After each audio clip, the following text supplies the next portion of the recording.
Wengi hapa sisi wasomi, wengi hapa sisi hatukosi kusoma,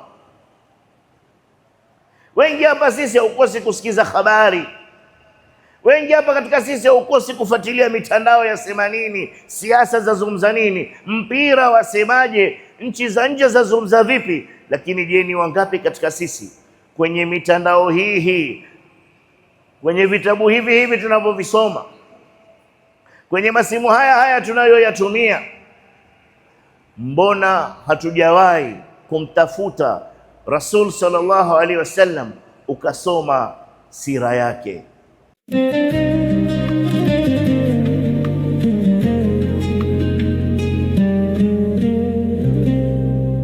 Tumeingia kwenye shahr Rabi' al-Awwal, mwezi katika miezi ilikuwa ni muhimu sana katika kalenda ya Kiislamu. Mwezi huu ndani yake amezaliwa Rasul sallallahu alayhi wasallam. Ndani ya mwezi huu amekufa Rasul sallallahu alayhi wasallam. Maulama wamekhtalafiana katika kuzaliwa kwake, ilikuwa ni siku gani, lakini kwa ittifaq ya maulama wote amekufa tarehe 12 mwezi huu Rabiul Awwal.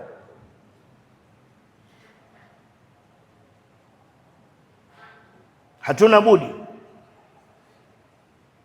ila mwezi huu tumwangazie yeye, khairul bashar dassa kadamahu ala al-ardh, bora wa viumbe ambaye kwamba amewahi kutembea juu ya ardhi hii, sayyid bani adama wala fakhr, mbora wa watoto wa Nabii Allah Adam bila yeye kujifakhirisha, khatam al-anbiya wal mursalin, wa mwisho katika mitume na wa mwisho katika waliotumilizwa na Allah subhanahu wa ta'ala kuja kulingania wanadamu, imam al-anbiya wal mursalin, ni imam wa mitume wote na wajumbe wote waliotumilizwa na Mwenyezi Mungu subhanahu wa ta'ala, katika mwanzo wa kutumilizwa kwao akiwa ni Nabii Allah Adam mpaka yeye mwenyewe akiwa ni wa mwisho alayhi salatu wasalam.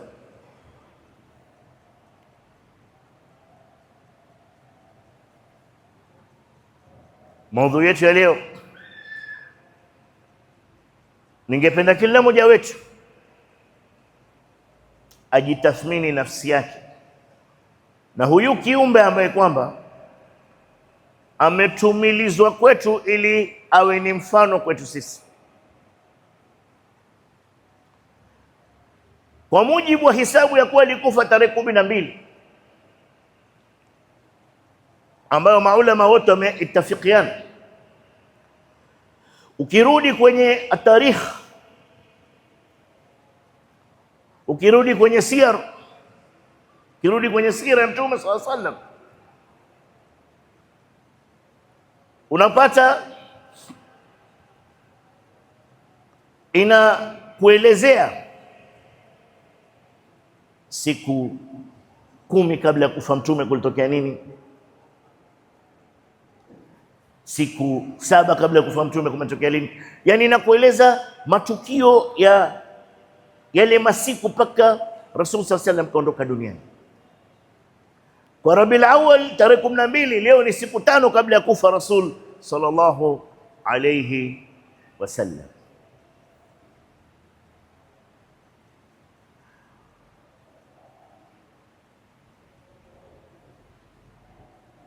Mwenyezi Mungu atuambia,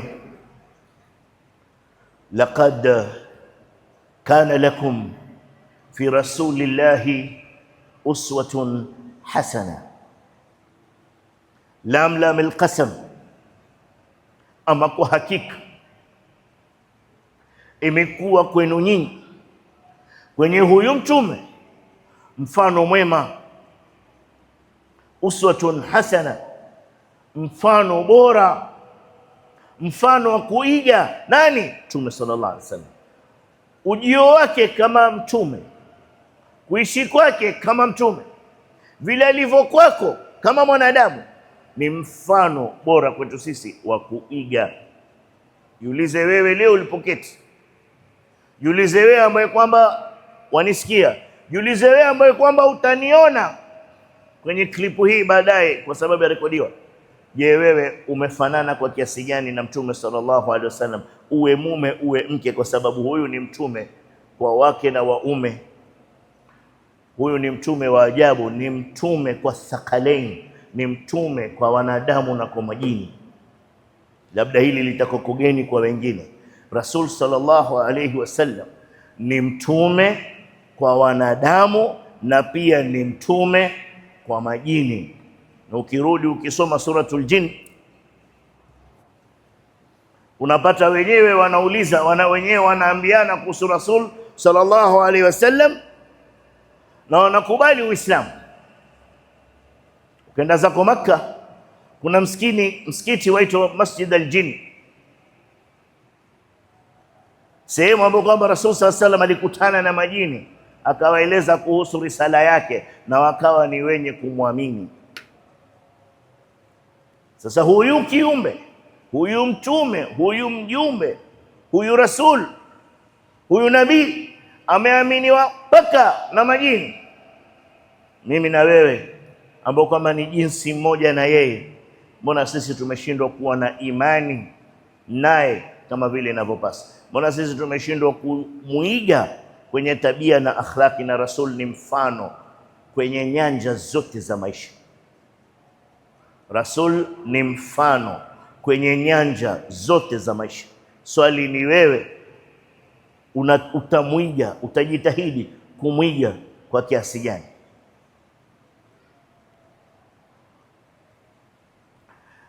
Na leo nitachukua nafasi nitaje kwenye tabia na akhlaki zake mbalimbali, si kwa taratibu bali kwa kuzitaja tu ili tuweze kufaidika,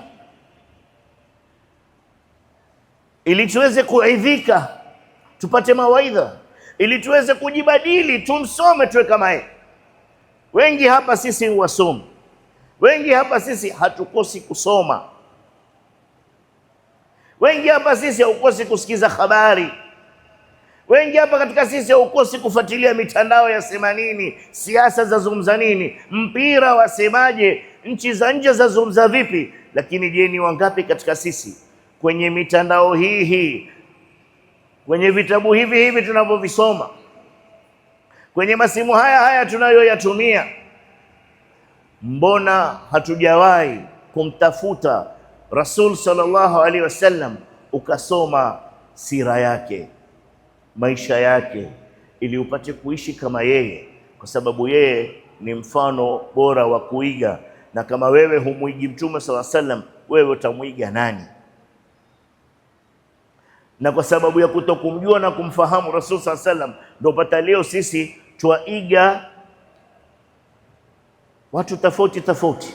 Twaiga wana sinema, twaiga wana mipira, twaiga wana miziki, twawaiga kwa namna wanavyonyoa manyele, twawaiga kwa namna wanavyo mavazi, twawaiga kwa namna wanavyovaa nguo, twawaiga kwa namna wanavyozungumza, twawaiga na namna wanavyojibeba na tabia zao. Na tunasahau kuna kiumbe muhimu zaidi wa kuiga, ambaye ni dini kumwiga, ambaye kwamba ni Mtume sallallahu alaihi wasallam. Kwa paliposemekana lakad kana lakum fi rasulillahi uswatun hasana, imekuwa ni dini sisi kutaasi na Rasul sallallahu alaihi wasallam, kujifananisha na Mtume sallallahu alaihi wasallam. Na masahaba hapa ndipo walipotushinda, kwa sababu watu walikuwako paka kuketi, mtu yaketi kama alivyokuwako akiketi Mtume sallallahu alaihi wasallam. Leo sisi tunashindwa kumwiga kwenye ibada, wenzetu wamemwiga katika maisha ya kawaida.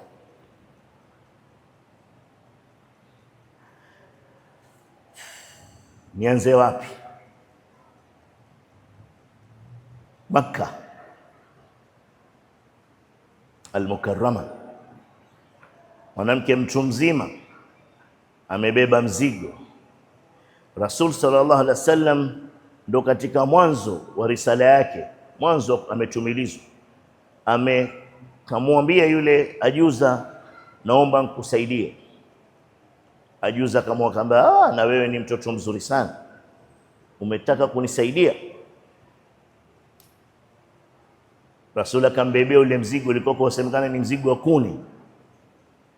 Sasa katika wakitembea, akimpelekea yule ajuza ule mzigo kwake nyumbani, yule ajuza yompa Rasul mawaidha, mwanangu, nakuona wewe ni kijana mzuri, sasa nataka nikufundishe na nikutahadharishe, na kuna kijana ankuja yetu Muhammad, yatukana miungu yetu, amekuja na dini mpya, huyu wewe usimsikize kabisa huyu.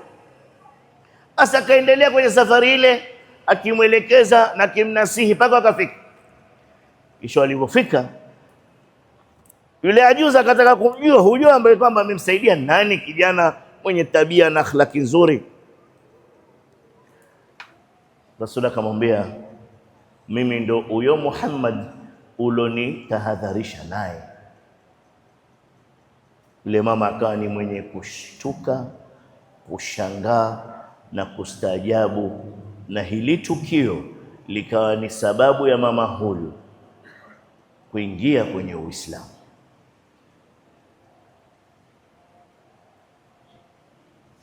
Je, wewe ndugu Muislamu, umewahi kumwona ajuza ama mtu mzima avuka barabara ukamsaidia? Sikwambii kumbebea mzigo. Umewahi kumwona mtu mzima ameingia kwenye matatu, hana siti ya kuketi, ukaamua mzee, njoo keti hapa? Ama leo sisi kila kitu ni rabbi nafsi.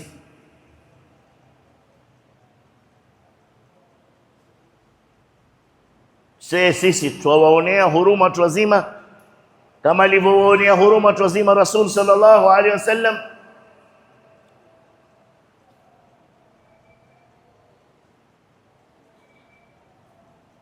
Rasul asema, si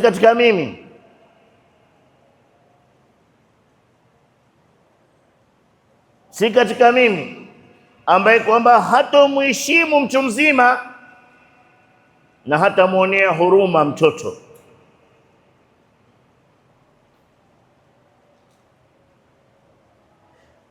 Si katika mimi, laysa minni.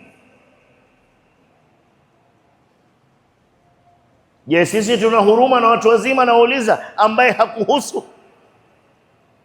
Mtu mzima barabarani umeona tu akitembea, na ni wangapi? Ama ndo wakupigwa kumbo,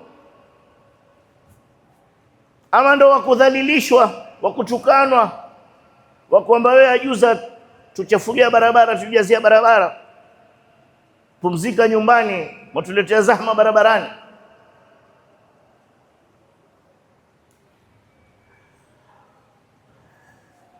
Hii sahali, sikiza moja hata ni kali zaidi. Rasul sallallahu alaihi wasallam, kuna ajuza mwingine, Rasul kazi ya da'wa anaifanya kwa hamu na bidii, lakini kuna mtaa akipita, kuna mwanamke ima tamwekea miba ama mawe, na ilikuja ikafika hadi Rasul anasujudu kwenye Kaaba kule, anakuja anamwagia utumbo wa ngamia wa kuoza. Ule utumbo ukiwa fresh wanuka. Shapita nyumba ukasikia kwa pika utumbo, na ule utumbo mfresh. Sasa tasawar jazura al-ibil ilooza, utumbo ulooza, utakuwa nuka kiasi gani? Rasul amesujudu kwenye Kaaba, anakuja namwailia kwenye mgongo wake na kichwa. Kisha Rasul sallallahu alaihi wasallam, kunapita siku 2 mpaka siku ya 3, akipita ile barabara hamuoni ajuza. Kisha Rasul anauliza, jamani, ule ajuza ule huwa hapa mara nyingi, mbona sijamwona? Ambia ule mama, ule mgonjwa ameugua kwa muda sasa. Rasul sema, nipelekeni kwake. Ya Rasulullah, kwanza wewe unamkosa, Usoshukuru Mungu ya Rasulullah. Tena wauliza kwake ni wapi? Rasul wauliza kwake ni wapi? Rasul shaoneshwa kwake, amba nipeleke, kapeleka. Rasul anabisha, Rasul anaingia, ajuza mgonjwa maututi kitandani. Yule ajuza anashtuka, anashangaa, anastaajabu. Muhammad, watakaje? Amba mama, nimekuja kukuona, nasikia wewe ni mgonjwa. Vipi?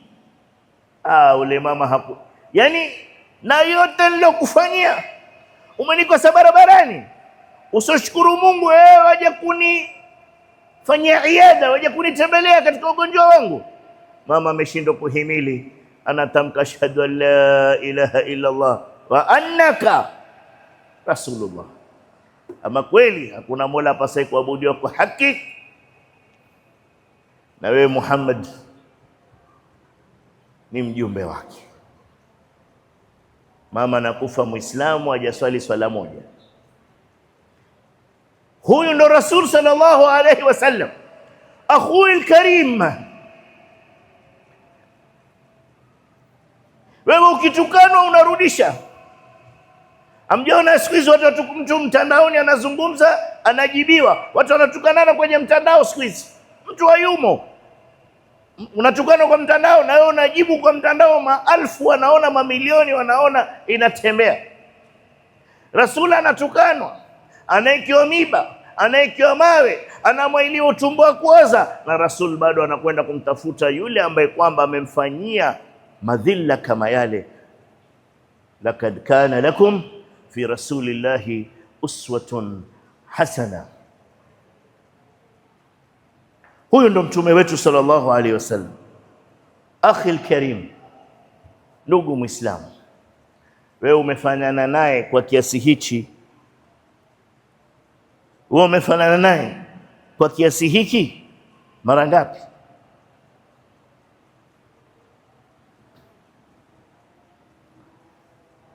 Ndo hapo unafahamu pale Mwenyezi Mungu aliposema wama arsalnaka illa rahmatan lilalamin, wala hatukukutuma wewe, wala hatukutumiliza wewe, ila wewe uwe rahma kwa walimwengu. Sisi ni rahma kwa ulimwengu, kama alivyokoko rahma huyu kiumbe bora ambaye kwamba ndo mfano bora, ambaye kwamba ndo imamu wetu, ndo kudwa yetu, ndo kiongozi wetu, ndo mfano bora wa kuiga. Je, sisi ni kama yeye? Ama wewe ukitukanwa ni to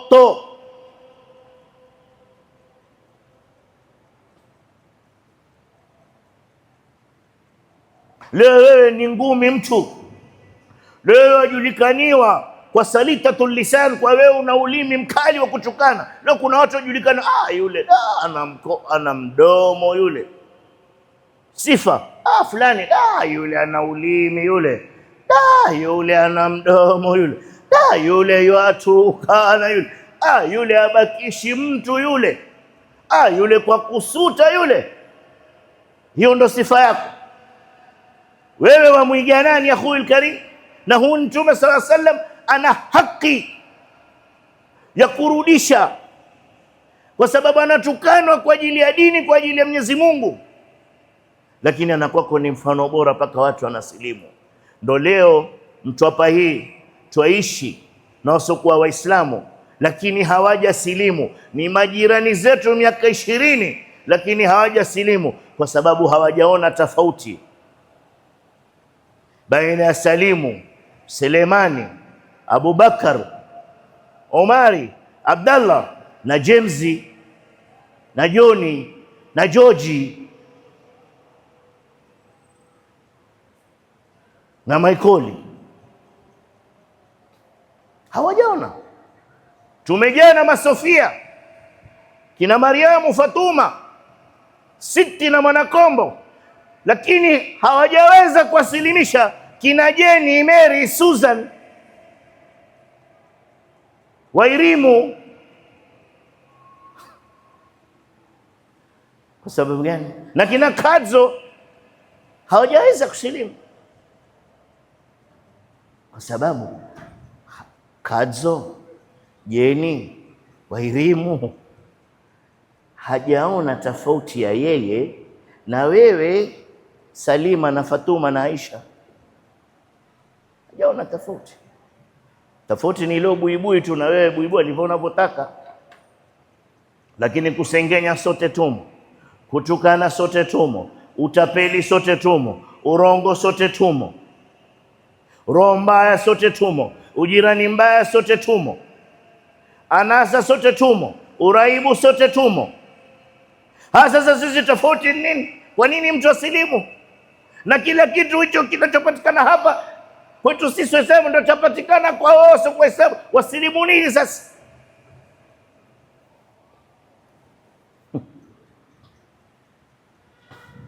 Na subhanallah, saa zingine tena cha niseme hata mara nyingi utakuta Muislamu kama na biashara yake yuradhiwe, amwandike soko wa Muislamu, huenda akawa mwaminifu zaidi kumshinda Muislamu mwenzake, atakuwa kwa akimpiga mapande kila siku. Kweli si kweli? Petrol station nyingi za Waislamu, lakini kaangalia na wanakwenda kufanya kazi pale. Je, vijana wetu wa Kiislamu? La, akiwekwa Muislamu kesho asubuhi shoti. Akiwekwa Muislamu ndukani, petrol station, ni wholesale, ni wapi, kesho shoti itatokea. Sentence ya jepwa. Hakuna uaminifu. Uaminifu ambao kwamba zamani miaka 20 iliyopita mtoto aliambiwa tena nenda kanunue kwenye duka la Muislamu, mwenye kusema vile si Muislamu, kwa sababu Waislamu hawakujulikaniwa kwa uaminifu. Uaminifu umekwenda wapi? Uaminifu umepotea, kwa sababu leo sisi twaiga wana sinema, twaiga wana mpira, twaiga wana habari, twaiga wana muziki, twaiga kila mtu ila Mtume sallallahu alaihi wasallam ndo hatumuhisi, hatumjui, hatumuelewi, hatumfahamu wala hatutaki kumsoma. Ukiona kitu shekhe yazungumza kuhusu Mtume, una scroll up watafuta umbea tu. Leo kusemwa nini? Leo kuna udaku gani mpya? Leo kuna nini mpya? Lakini Rasul amesifiwa wapi? Hakuna mtu yasikiza. Radio Rahma iko leo, mpaka leo iko. Ni wangapi ndo radio yako ya kusikiza?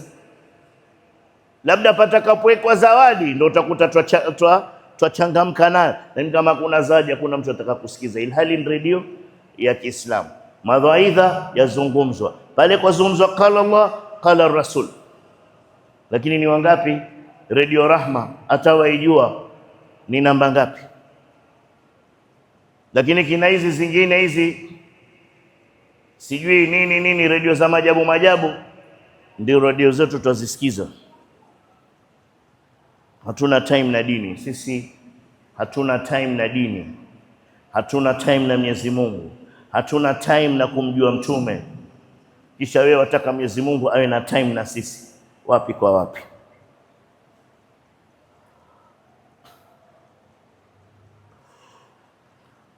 Rasul sallallahu alaihi wasallam, watu wa Makka wamekataa da'wa,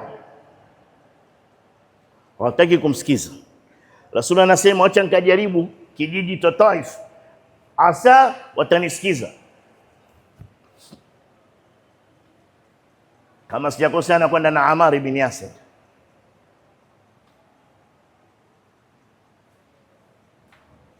Akifika kule wanamkatalia, wanaagizia watoto watoke wampige Rasul kwa mawe.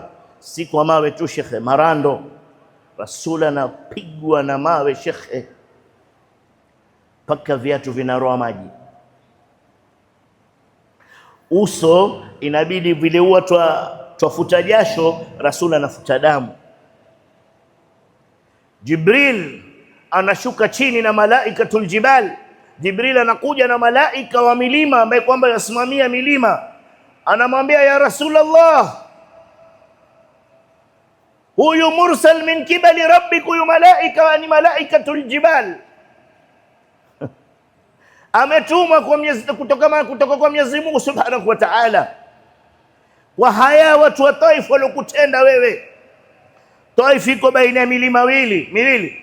Kilima chako tusema atawasaga hawa baina ya milima miwili hii. wasibaki kitu, wasahawike, Taif ipotee katika historia. Subhanallah.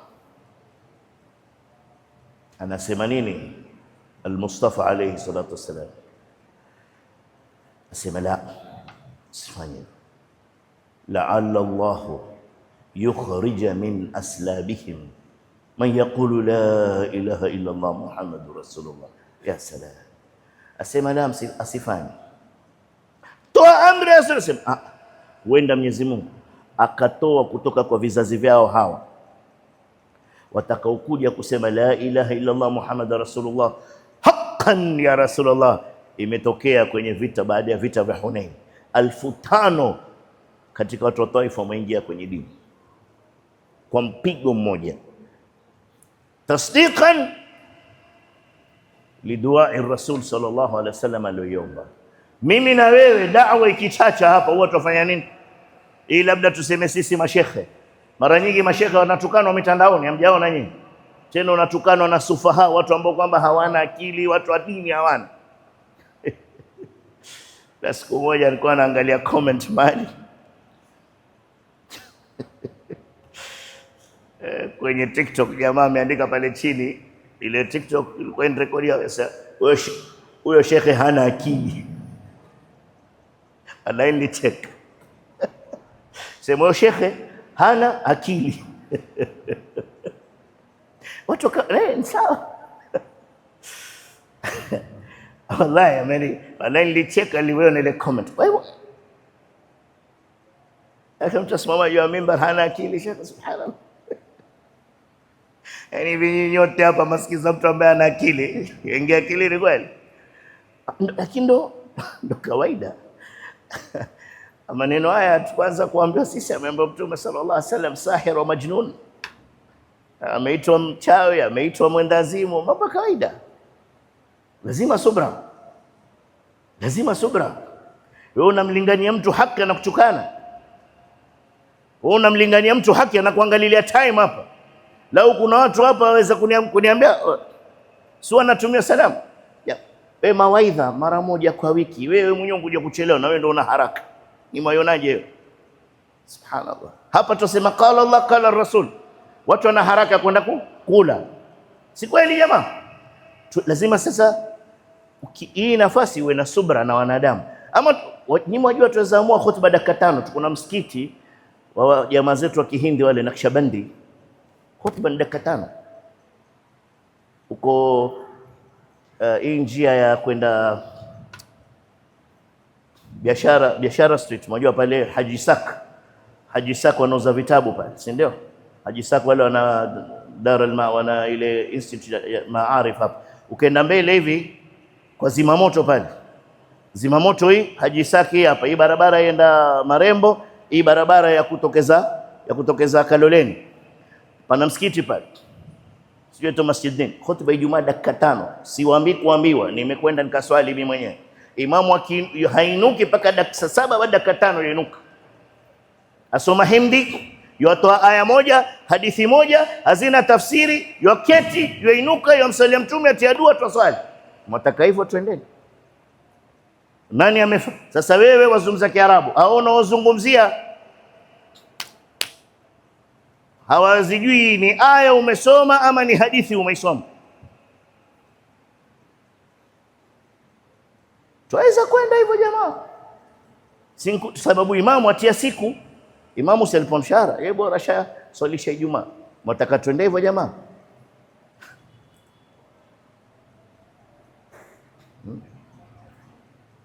Hali zimebadilika jamaa, turudini kwa Mwenyezi Mungu. Akhir zamani, angalieni namna ilivyo. Kama turudi kwa Mtume, sio tutataka kurudi wapi? Tuko kwenye zama za fitna wallahi. Mwanao akitoka asubuhi akaenda shule, akirudi nyumbani, wewe wasema alhamdulillah thumma alhamdulillah. Mangapi yatokea barabarani? Shekhe, maafa tuache ya majambazi, ya uwizi, shekhe, ya accident tu,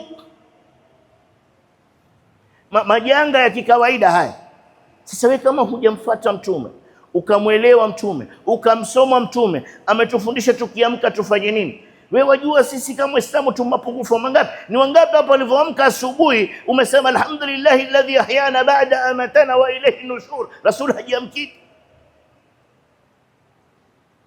Ni wangapi baada aliinuka, alivyosema vile akainuka akaswali sunna ya fajri kwanza, kisha akaswali na fajri, hata kama ulikokuwa mbali na msikiti ukaswali nyumbani, kisha ukaketi kitako ukaleta adhkari za baada sala, kisha ukaleta adhkari za sabah, kisha ukasoma na Qur'ani wirdi yako ya kila siku, kisha ndo kaanza shughuli zingine. Ni wangapi mfanye leo wewe wamfuata nani? Wewe umeinuka wenda wapi? Ukitoka kwenye nyumba yako saizi waje msikitini usema bismillah tawakkaltu ala Allah wala haula wala quwwata illa billah, ukakingwa na maafa yote, ukahifadhika na maafa yote. Wangapi wafanya hivi?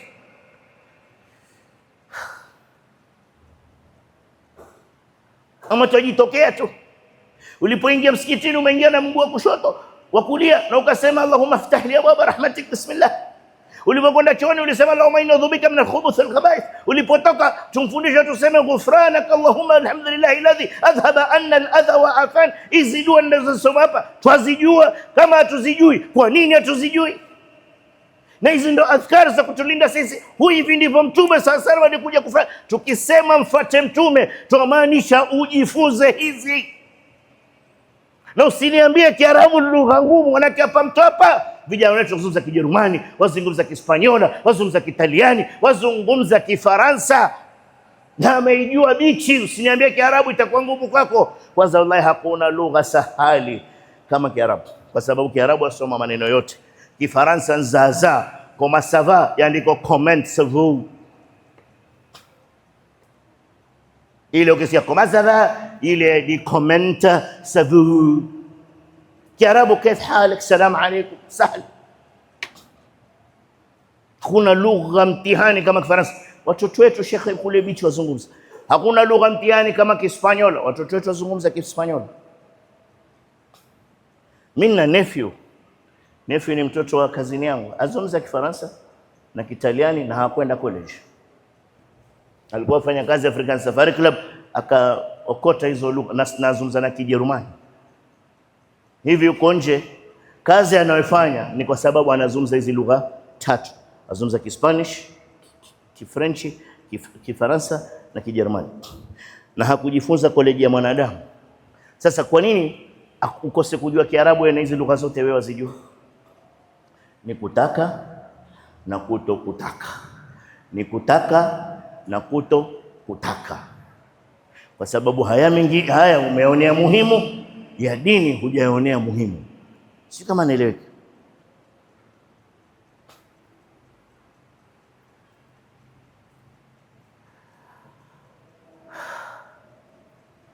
Tujafika kokote saa 7 hivi, lakini tuna mwezi mzima kumtaja Rasul hapa. Rasul sallallahu alayhi wasallam, tasawwar wewe, huyu ni mwanadamu. Mimi nitakuangalia subra tu, mwanadamu. Malaika wa jabal wa majabali ameitwa, aambiwa ashadhulumiwa huyu, yastahiki. Yani Mwenyezi Mungu pindi anapomleta malaikatul jibal, ina maana Rasul atakavyoamua ndivyo kutakavyokuwa. Rasul anaamua kusamehe na hata kuomba na dua, kutarajia mema. Hivi ndivyo takana sisi tuwe hapa duniani. Ikiwa hivi Rasul amewafanyia hivyo sio kwa Waislamu, sisi wenyewe kwa Waislamu tutakaniwe tuwe na msamaha kwa kiasi gani? Kwa sababu huu ni msamaha. Rasul amewasamehe walivyompiga paka kiatu kaja damu, akawasamehe na akatarajia kwa Mwenyezi Mungu kuwa wataongoka. Sisi Waislamu kwa Waislamu leo ndo mahasidi wakubwa baina sisi wenyewe. Sisi Waislamu kwa Waislamu ndo tuna hikidi kubwa, ndo tuendeana mbio, ndo twarogana, ndo tuoneana wivu, twachongeana, twatiliana fitina mpaka ndani ya nyumba zetu, twatiliana fitina. Mtu akipata faragha na mkeo ashakuponda, mkeo akipata faragha na mke wa watu ashakuponda wewe. Yani subhanallah, wewe ndugu kwa ndugu wateta kwa sababu ya watu. Wewe ndugu yako ansema, wewe mkeo ansema, wewe mumeo ansema, nyumba za wakamoto kwa ajili ya waja. Angalia Mtume sasa alipokuwa na tasamuh. Mbona sisi hatuna tasamuh fi ma bainana? Haya wewe ndugu yangu ushanikosea, kwa nini mimi sibebi? Ikiwa Rasul aweza kusamehe wasokuwa Waislamu makafiri waliomuudhi wastahiki kuvurujiliwa na mlima, wewe mvipi uweze kumsamehe ndugu yako kwa kosa lilokufanyia? Kwani lipi ni kosa zaidi jamaa? Na wauliza, lipi ni kosa kubwa zaidi ambao kwamba wanadamu waweza kukufanyia uwe huwezi kumsamehe? Na ukumbuke ukisamehe wasamehewa na Mwenyezi Mungu Subhanahu wa Ta'ala. Huyu ndo Mtume sallallahu alaihi wasallam ambaye twafaa tumwige, na wallahi namueleza kwa mifano tu. Hirs alivyokuwa kwa na hamu na hii dini ifike, itufikie, tuonea huruma. Rasul katika dua zake atuombea sote Allah atusamehe na tuingie peponi. Mbona sisi tuhurumiani hivi? Rasul analia, anatoka na machozi. Jibril alayhi salam anatumwa na Mwenyezi Mungu Subhanahu wa Ta'ala, idhhab ila Muhammad was'alhu madha yubkik. Jibril anakuja anamwambia Rasulullah, yasaluka rabbuka madha yubkik, mola wako akuuliza nini cha kuuliza.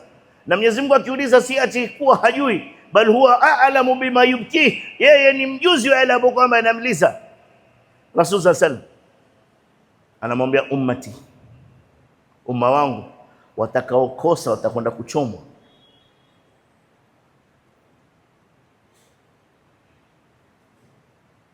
Umma wangu watakaokosea watakwenda kuchomwa. Hilo mimi ndo linanoliliza.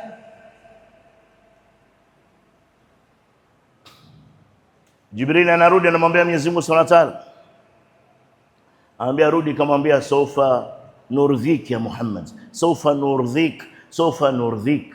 Ambaye Muhammad, mwambie Muhammad afahamu kuwa tutamridhisha, tutamridhisha, tutamridhisha.